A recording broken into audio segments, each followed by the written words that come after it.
1. شکلات تلخ باعث تولید اندورفین و شادی می شود. خوردن شکلات تلخ مغز را تحریک می کند تا هورمون‌های خوشحالی مثل اندورفین و سروتونین آزاد شود.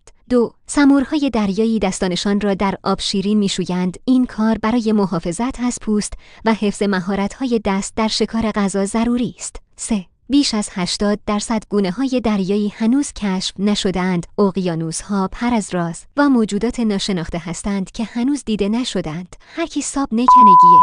4. عقاب‌ها می‌توانند تومه را تا 3 کیلومتر دورتر ببینند. دید تیزبین آنها باعث می‌شود در شکار بسیار موفق باشند. 5. پنگوئن‌ها می‌توانند تا 200 متر زیر آب شنا کنند. آنها از این توانایی برای شکار ماهی و جانوران دریایی استفاده می‌کنند. 6.